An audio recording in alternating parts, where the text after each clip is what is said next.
Bring out your geek, and we are talking Walking Dead comics, issues 29, 30, and 31.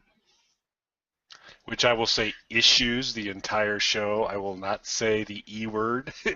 and we started with 10, we went to 5, 4, and I think we're stable at 3 issues per show now.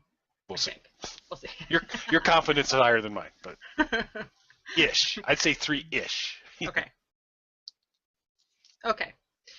So basically, we left off with a pretty dark scenario where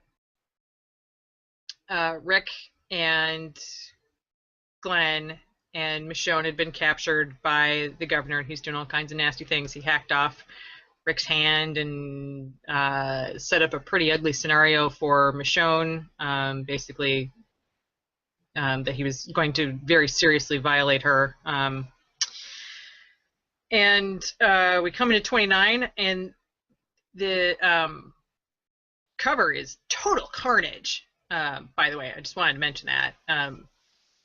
Really dark cover, and of course more riot gear because it's just a continuation. Yeah, because it was. So I'm glad you said, because so here is I write descriptions down of each cover, so we can kind of come in and do that. Here's my description for that cover. No clue. I zoomed in on it and I was like, well, I said, I think I see like a body armor leg there, and there's definitely zombies, but it was like a zombie mosh pit or something. I didn't. What was it? Yeah, they looked like they were eating a guy in riot gear, is what it looked like to me. Okay. But it was just like a big pile. Yeah. Very hard to tell, but. Yeah, so it's definitely a guy in riot gear getting, well, actually you couldn't see the face. It could have been anybody in riot gear just getting eaten. But I thought it looked cool. It was really dark, but very well done. And again, it's always sort of misleading because not everything that happens on the covers actually takes place in the comic. So I was very curious to see if somebody wearing riot gear was going to get eaten when I first saw it.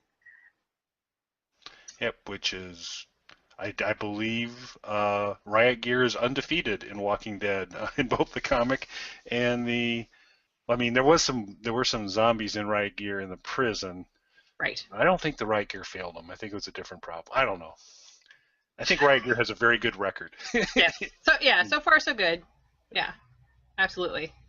And so Rick wakes up with his bandaged stump. And just absolutely loses control. He goes after Stevens, who's the doctor that helped kind of patch him up, and Alice, which I think she's a nurse, I think, essentially. Yeah, an acting nurse. I don't know if actually qualified, but she's his assistant. She does mention later on that that what she knows she learned from Stevens, that he taught her. So. Yeah, and it was And he appears to be somewhat knowledgeable, but at the same point in time, there's moments like early on about Rick's like, "Oh, feels infected to me." He's like, "Nah, that's the way it always is." It's like, okay, I guess. But I'm not really familiar with amputation to know if an amputation feels infected, and that's normal. But apparently it is. Okay. Yeah. And he's got to be sedated, so they knock his out.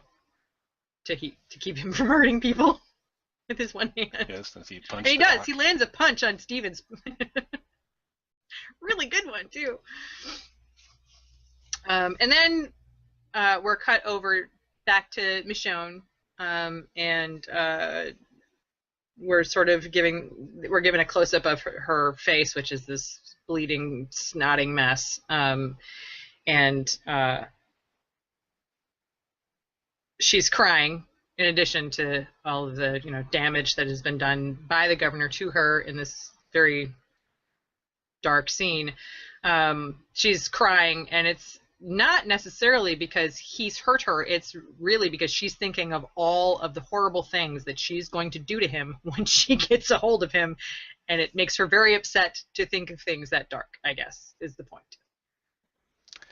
Yes, which is a great, So it's kind of given kind of what's going on. It's a positive moment in terms of her kind of asserting, it was a cool moment, for her kind of saying, no, I'm not crying for me, I'm crying for you, and it was, pretty tough there.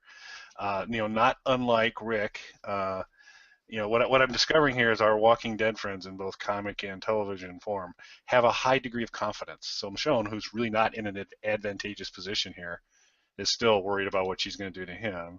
And Rick, when his hands are tied and his head's over a trough and there's a guy with a bat behind his head, says, I'm going to kill you with a machete. Yeah. Using my buttery wrists. We're back to that, are we? I was laughing hysterically the following day. Like, I would just be sitting there and just burst out into giggles thinking of buttery wrist because it's just so bizarre. Okay. And for those of you that haven't seen the last episode, the point really was that when Rick had to hack off somebody's leg, it took 6 frames of thunking to get it off, and when the governor got Rick's hand, he sliced it very cleanly like it was made of butter. Yes. Which there, yep. Like the origin story of buttery wrists.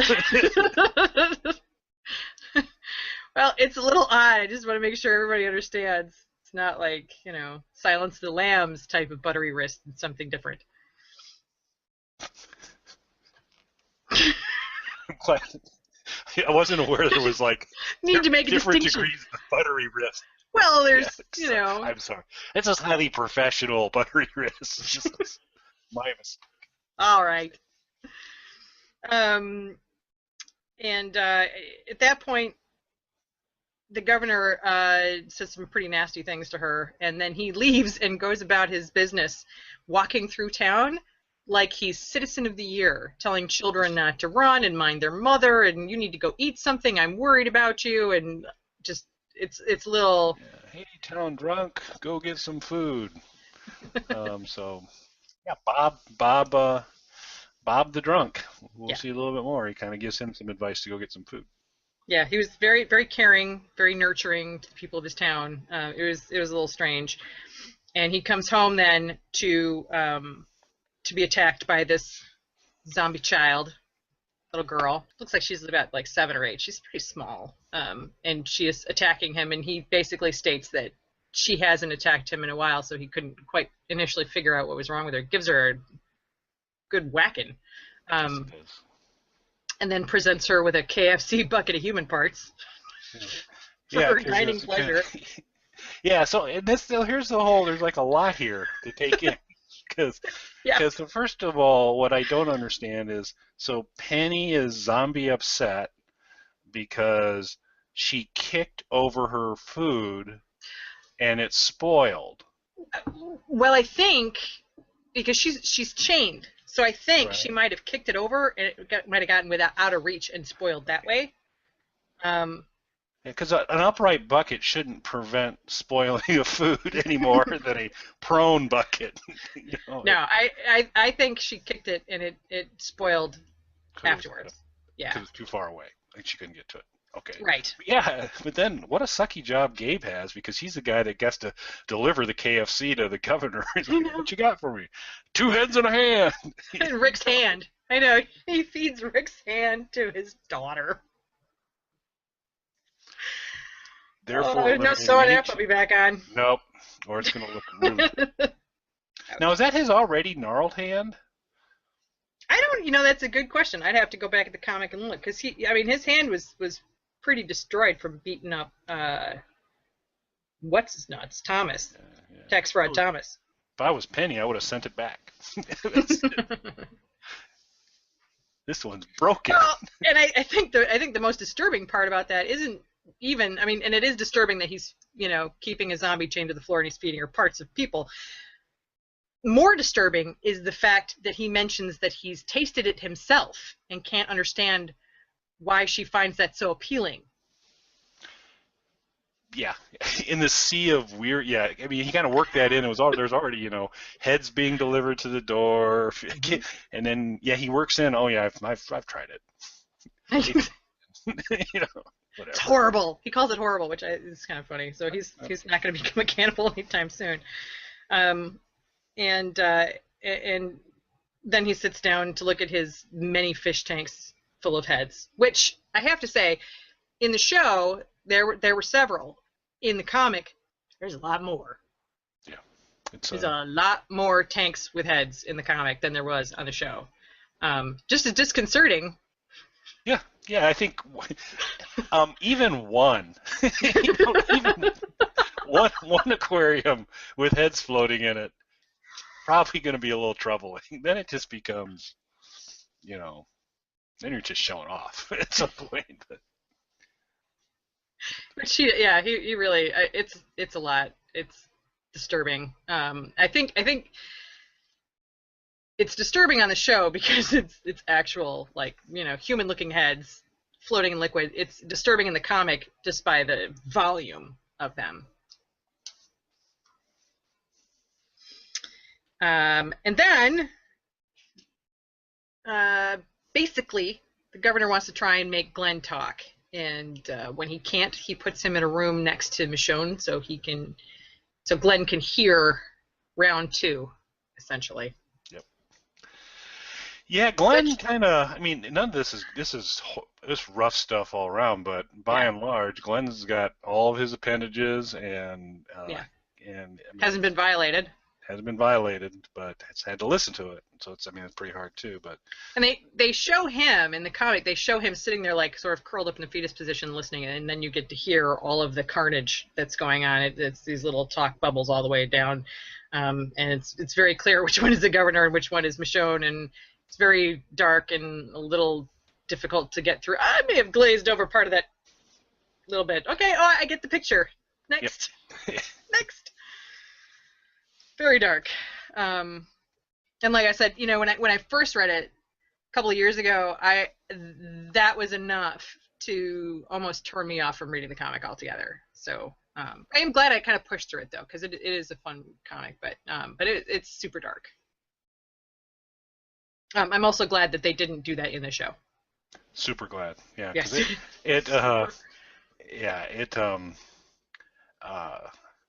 I mean, so it's a tough, it's a gruesome situation, horrible situation, regardless of how you're depicting it. But there is just something about, so it was a tough read. There's a couple tough read moments in this comic, in issues of this comic, and well done. Fancy like that. And there's some more coming up. But I would have had a real hard time. I would have had to look. I don't know. I would have had a really hard time if they pulled it. And I'm not sure how they do it. And it would probably been the only episode I ever turned off of Walking Dead if they did. Yeah, and they teased it with Maggie, and they teased it a little bit later with the governor kind of checking his little torture room out. But I'm so glad they left that alone. That was enough of a wave. Yes. So after the governor does his business with Michonne, he goes and pays Rick a visit, and Stevens takes a look at his ear that Michonne bit off, or I should say what's left on the side of his head, not necessarily his ear. Yes, his modeling career in ruins. And the governor sort of calls Rick's bluff a little bit. I don't know if he figured out the scenario from the riot gear, but he tells him that he knows all about the prison. And then as he leaves, we find out that he didn't really know, but that Rick's face sort of told him what he needed to know. So I'm not sure how he knew exactly, because Glenn didn't give it up and Michonne didn't give it up, but he certainly knew something when he went in there to talk to Rick in order to get Rick to sort of, give him that startled. He had a theory. I think confirmation. And coming into the next issue, he talks a little bit about, or no, I guess it's when they're leaving, Rick kind of goes, oh, wait a second, riot gear, he probably put it together. He never really knew. But Glenn didn't give it up, but he kind of comes in and tells Rick, okay, you're going to fight in the arena. I'm going to keep raping Michonne. And Glenn told me everything I need to know, and I'll let him go. and he's running to the prison. I'm sure he is. He's stupid enough to do that. I'm going to follow him, and we know all about it, and we're going to know where it is. And that's kind of where this one ends. Right. Cover for 30, more riot gear. Shocker, you can never 6 in a get row. enough riot gear.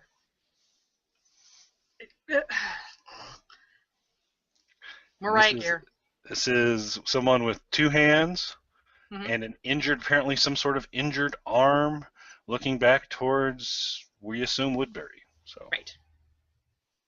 So, and last we read, he let Glenn go. So, what do we think? We think it's Glenn. Yeah. Although I would see him keeping the riot gear, to be quite frank. But yeah, that seems odd. He said he wanted Rick's riot gear, didn't he? I mean, I would imagine he'd keep it all. That's right. So, I think Glenn bought the deluxe Woodbury package because it was like, I don't want to have anything cut off. I want to keep my riot gear. So manhood's still intact. That's right. It's a special ticket. The golden ticket. Yeah. The Willy Wonka golden ticket of Woodbury. Yes. There's the title for the show. Just feels wrong. There you go. I like it. Okay. And this particular issue is more prison-based than Woodbury-based. And we get to see the fact that Andrea is a crack shot, and she's up in the tower of the prison. She's picking off zombies at a distance, and she's very good at it. There's a lot of sort of tedious conversation that happens in this issue. Yeah, we get a little more Laurie Carroll time. It's always a treasure. It's not. It's really not. Okay. This is, and this is early on with Laurie. Laurie's upset. Shocker. She's always upset. It's really. See, whine. And Carol, to comfort her, reaches over and touches her leg. I know. Which Laurie, being Laurie, overreacts to. I don't know that she overreacts. Carol proposed marriage, saying she really loved her a lot. Yeah. And she kissed Rick and wants to be part of a 3-way marriage between them. I don't know. And I think Laurie made it very clear that she was really super not okay with any of that. So as a pregnant woman with hormones would be, probably a little, I don't know if it's too much of an overreaction, to be quite frank. It may be the zombie apocalypse, but it can't be a world that denies us a reassuring thigh touch. From Carol? All right, yeah. Okay. Carol, the would-be bigamist who Consider slit her the wrists in source. front of her child? Yes, I'm going to have to disagree with you on that one. All right. Well, Carol denies that there was anything behind the leg tap beyond comfort and joy, but Laurie ain't having any of it. Can't say I blame her. Okay. Yeah, so there's some discussion about farming. Generators. Generators and part of the discussion about farming and lack of women that took place out in the field. I'm not even sure if it was Otis and who. I don't know who that was. Axel. I think Otis, Axel, and Herschel. No. It was not Axel, unless Axel chopped off all his hair. But he looked a little bit thin to be Axel. Sometimes it kind of bugs me a little bit because they switched from one artist to another, and so sometimes it's not always obvious who a character is when you see him, around, and sort of depending upon the situation, sometimes you can figure it out. But in this case, I'm pretty sure it was Otis, and then I don't know who the other guy was. I think, there were like about 100 members of the Green family in the comic. So it could have been any one of Herschel's offspring. Rasputin Green. I can't remember. There was a Dopey and Sleepy Green, and there was lots of them. But right, and so they have a discussion about the fact that there's not enough women to go around. That's right. Nice. Slim pickings, because all the good ones are taken, like Laurie O'Darn. It's like, count your blessings. Rick is screwed. Okay. Otis and Patricia make up in this episode. It's touching, sort of, kind of. Yeah, I was gonna say they make up, but they decide to be friends. They are no Right. longer going to be, they'll not go back to being a couple. And I'm pretty sure she's still sitting out in the middle of the yard doing nothing away from all the people, acting crazy. So Doing full Abraham. yeah, Kind of garden gnoming it. I was gonna say she's like the female version of the garden gnome, just sitting in the middle of the yard doing nothing. I'm Yeah. sad. Yeah, that's pretty much entirely accurate. And then we learn, much to my chagrin, apparently that Maggie likes the movie Kindergarten Cop, and they even throw in a nice Schwarzenegger line. It's not a tumor. Too much. Yeah, so that would be so Jeans. What if your selection bin was it appears to be kind of 80s movies, maybe early 90s movies. That's their pool in the kindergarten cop era. Um, what would you be picking? I wouldn't be picking kindergarten cop. I suppose if it was the lesser of other evils, it might be possible, but it's highly unlikely I would ever choose that movie. I don't think I've ever actually watched that movie all the way through, of the 2 times I've made a remote attempt to watch it on cable. So, I would have to go with like a Breakfast Club or something along those lines. It'd be Krull for me, but I don't know if they'd have That movie Krull. rocks! Love that movie. That would be a good one. But That would be a good I don't one. see Lori as a big Krull kind of lady. No. So No, I see her as like a notebook chick. yeah. Yeah. And the Okay. Spice Girls did a movie around that time. She probably would have liked that. She would've Oh, I liked bet that. you. She totally would have. I don't know if She that can would have sit and been in listen to the Spice Library. Girls as she's cheating with Shane while he listens to his boy band music. That's Okay. right. More on that later, folks, on the Bring Out Your Geek blog. Soon Exactly. you'll see Gaines' playlist. And then we find Tyrese has tracked down what happened to the helicopter investigation trio of Rick, Michonne, and Glenn, and wants to round people up and go get them. Yes, he does. And this is the first issue of the comic with no Rick at all. No, he's in there. He's in there because Where? No. We will. No, you're right. You're right. Okay. Wait, what Okay. was that? What? I'm sorry. Mike cut up. What? I didn't say a thing. Okay. All right. Okay. No, you're right. All right. Okay, fine. So Issue 31. The last of the 3 that we're doing it's today. the first issue with Rick back in it. Rick's back from a break. Yes, after a long vacation. And I'm just going to call this cover Murderous Michonne. Yes. Yeah, and with the body armor string is broken. Finally. Yes. Because enough. Surprisingly enough, it's a short hiatus, but it is broken at this point in time. So it is, I was going to say, and we can probably infer then that the last couple of covers have been in reference to Tyrese. I should mention that when he came running across, he was wearing riot gear, and so he was, that's probably what the covers were in reference to. Although not the first, not 29, because that guy was clearly being eaten. Yeah, that was, I still don't understand that cover, but I did eventually figure out there was body armor on it. It's like, I think that looks like a leg, maybe. But yeah, this one, so we got, Martinez, Eugene, hanging out, and the what I did like is the Woodbury wall, kind of their main entryway, gate, whatever.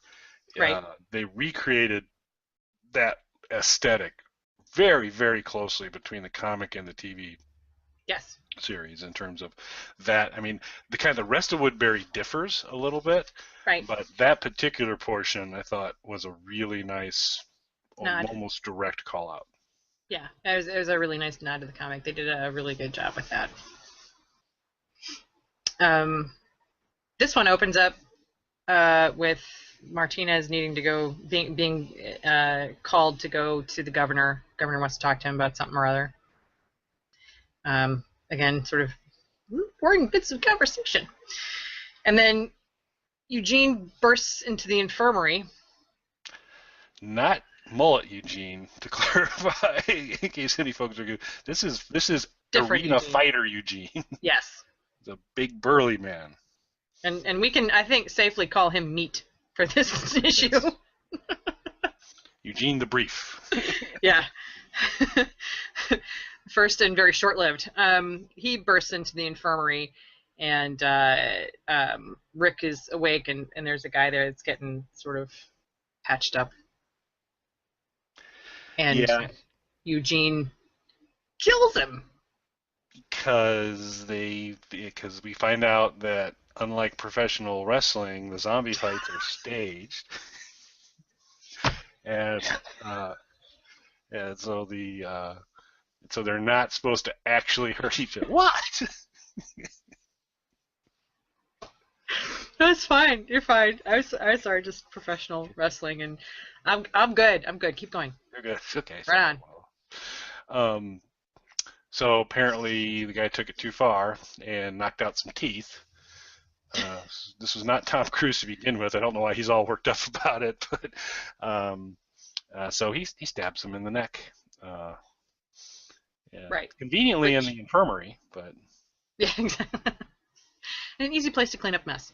Yes. And that then leaves the door open. They have to find sort of another gladiator, so to speak, and that leaves the door open for the governor. He wants to find somebody else to do it. He decides Michonne is probably going to be his best bet as far as entertainment goes. And so basically he tells her that he's going to give Eugene a bat, and he's going to give her her sword, and have at it, but don't kill him, because it's entertainment and it's a family show, apparently. But it's not. But apparently a family show that it's okay if Eugene kills her. Yeah, so it's kind of like, yeah. he might kill you, but you better not kill him. Yeah, sort of odd. And Martinez stops it in the infirmary, and basically Rick goes after him and says, you handed us over to this psycho, and he's like, flipping out. Martinez, I have to say, in the show is a little more astute than comic Martinez, who after they get Rick calmed down, Stevens separates them. Stevens, the doctor, separates them, and then he walks off with Martinez. Martinez like, what's wrong with that guy? Like, now he's missing a hand, and I gave him to a crazy guy that chopped it off, but he's so pissed. What's up? Wow, Martinez. So he's a little empathy challenged. So Sympathy challenged as well. Yeah. What? Yep. Yeah, and basically, this sets up a sort of an interesting little scenario, sort of the seeds of something perhaps for later, where Martinez basically says that he wants to make sure that Stevens isn't going to cause any trouble. The governor has suspicions that perhaps Stevens isn't in line with his own philosophy of running Woodbury. Say it's a fair assessment? I would say that was kind of the message that was sent. It took place in one little comic box, so my assessment's a wee bit larger. Yeah, there was a lot that happened in that box. Yeah. And Michonne gets her katana and gets in the arena with Eugene the Meat and takes his head clean off right out of the gate. Yeah. Well, there was a groin kick first, and then he was beheaded, but in very rapid succession. So he didn't feel a lot of pain. It was brief. Pardonnez-moi. Sorry, Yeah. I skipped that part. Yeah, but it's quick. Quick, yeah. She got right to business, and then she slayed all the zombies before she got tackled. And then there's like some insane woman in the crowd with two small young boys who starts complaining that she had brought her sons to the zombie show gladiator fight for entertainment, and they're now permanently traumatized, and she's all pissed. Yeah, and yeah, yeah, that was an interesting worldview. I know. Like, really? Really? You're surprised? Yeah, yeah. Yeah, there's nothing. There's nowhere to go from there because it's that crazy. Yeah, she brought her kids to a gladiator zombie fight, and then she gets upset because people got killed. I have nothing constructive to say there, at all. Nope. Nope. But fortunately, and so then the governor's like, screw you guys. So he's like, I gotta go kill Michonne. And so I'm mad, and so he's heading off because he's unhappy that shockingly, Michonne did not comply with his plan, or she would get a week, maybe with a chair. Yeah. Some food, and I might even give you a chair. She chose not to follow orders. And so he storms off, and then Martinez charges back into the infirmary and says, "Come on, we gotta go. It's time to go. We're out of here." Yeah. He's apparently going to be leading an escape. We will learn more next issue, but he seems excited. He seems excited. Seems a little riled up. Yeah. And I think this is the issue. I'd have to go back and look, but I had when we talked about the television show on like Snarkock Radio and some other things, there were a few times where I would refer to Martinez as Rodriguez in the process. I was like, well, that was stupid. Why did I do that? But I think it is this issue. Once or twice, a couple of the characters in this actually call him Rodriguez. They actually make them. So I blame the comic that planted the seed in my head to go through. There's a Rodriguez. Did not see that. It's once or maybe twice. It might have been. It's Stevenson, I think, is one of them who says it. So I'll have to go back and look through the pages. So Gene's gonna look for that and kind of. I am. Yeah, you look. There, you're gonna. You do that. I think you will find it. Do a Google search on Martinez Rodriguez Walking Dead and see what. I think I might have this. Okay. The Walking Dead wiki says that's true. so it must be because wikis are infallible. It's a wiki. It has to be true. I want to also mention the fact that I don't think they spent so much time, effort, and energy on the arena in the show as is spent in the comic.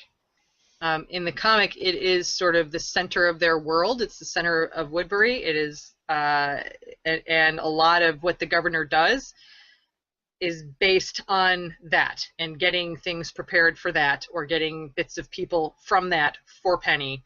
That type of scenario, and it's got a lot less importance in the show, I think. I mean, and they did do it, and we did see some of it. I mean, we certainly saw it with Daryl and Merle, but it's just not as important, I think, in the show. In the show, the governor is much more charismatic and looks like he's trying to make sort of life normal for people, and so the arena really comes into play much sort of later as far as importance goes. Yeah, and it in other related literature to this too. So things like Rise of the Governor. It's the arena in the Kirkman universe versus the television universe seems to be a lot more important.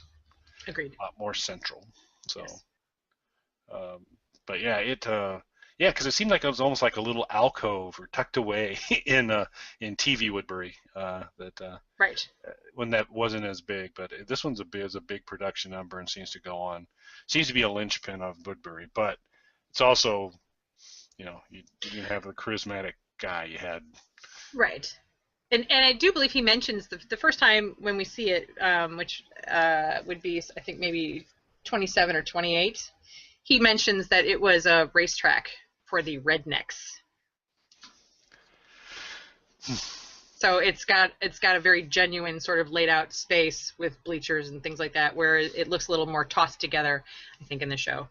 Yeah. I think that doesn't look like a reconfigured racetrack in the show. No. It's like, I don't know, really small racetrack. Slack cars, maybe. And I just when I read that too, I just want to be like, who are you calling redneck? Redneck? Yeah.